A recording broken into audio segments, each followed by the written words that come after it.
approach something like this as a rare bookseller trying to find out is you start from way out here, and particularly when you don't have the title page, you don't have the introduction, and you don't have the back page. So all you have is the guts of the book. Okay, conclusively, yes, it was a Bible. And it was illustrated, but the first unique thing about this particular project was that all the pages were illustrated, some 230 some odd pages. That now becomes extremely rare. What century is it? Well, obviously it's not the 19th century. It was copper plate engraving, so okay, now you're down to the 18th century and then the 16th century. Yes, it could be the 15th century, but unlikely, highly unlikely. You had woodcuts and everything coming through there. All right, so you've narrowed it down to the 18th or 17th century, and you say, okay, first of all, who would have produced this particular book? All right, when you have a book that has 230 some odd pages engraved, that is no slight publication. That is a publication that has an enormous amount of expense associated with it, because you have to pay somebody to do these engravings. Plus it takes a very, very long time as you incise the copper plate. And when you look at the details, they're extraordinary. Now you've eliminated the ordinary kind of publisher kinds of people, and you figure out who were the best. Okay, who were the best where? Now it's going to be the highly educated who are going to be fluent in Latin. And then German was the other language that was your second option to know. So you're getting closer and closer. So I call him and I say, Bruce, look, I've tried this, I've tried that, I've tried this. He said, stop it already. Send me a picture of the thing. I'll figure it out. So I sent him a picture. He can't figure it out. I said, to the best of my knowledge, it's this guy, this guy. It could, my hunch is it's Matthias Merian, but I can't prove it. And if you can't prove it, it isn't it. Just like in paintings. If it's right, it's right. If it isn't right, it isn't right, period. It's the way it is. So sure enough, he goes and he looks at all of his references, and I told him, don't go look there because I looked. Well, he went and looked anyway because probably didn't trust me. I could have made an error. It's possible.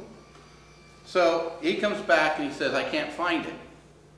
Yay! Yay! He can't find it. Now how big is your ego? I said, damn! I'm good! So sure enough, it happens to be Matthias Merian. Okay, not only is it Matthias Merian, but he comes up with a facsimile of this particular book. All right? Okay, now here's the deal. Watch this action. Here's a facsimile.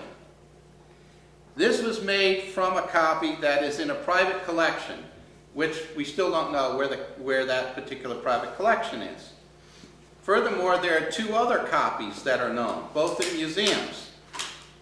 Now, that's not giving you a fair chance of trying to find something when they're hiding it in museums and there's some private guy, who knows where, buried in the weeds, who has it. So, at a peak in this man's career, he executes a monument to his name. But no one knows about this book, and it is not cited in any biography that he does, but it's a great, great achievement.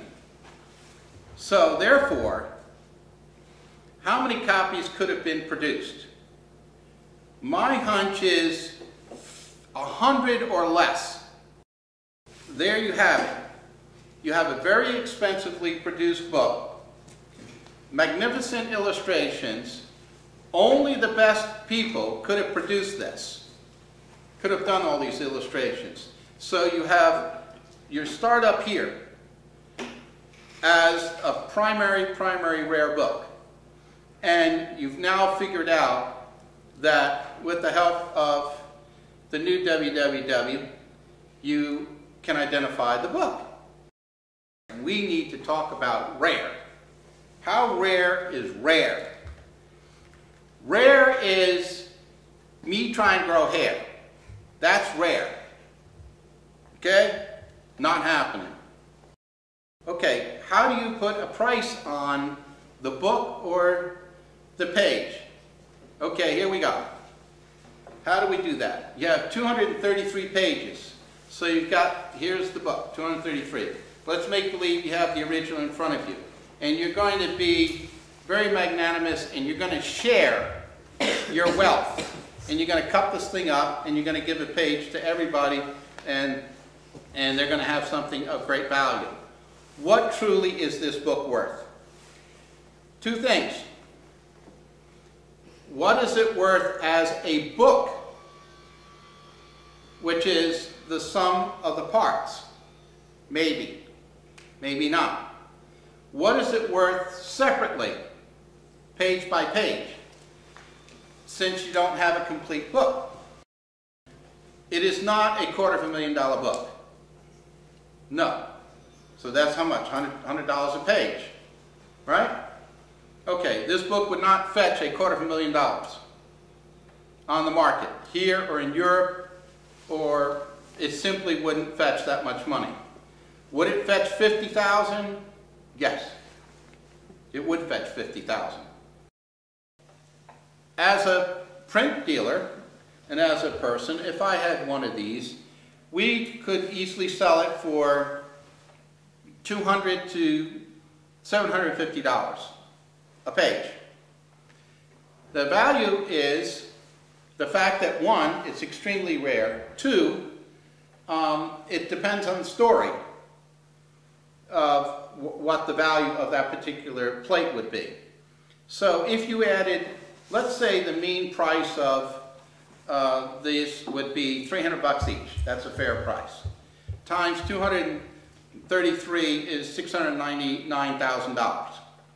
Okay, this book is nowhere worth $699,000, the sum of the parts being the whole. I consider myself lucky to have had a small part in figuring out what this book is about. Thanks very much. And so based on how good the artwork is determines value. You just have to know it, you have to feel it, you have to touch it, and then you know it, and it sticks with you. Okay, so you have the watermark on the paper, okay, which is the King of France.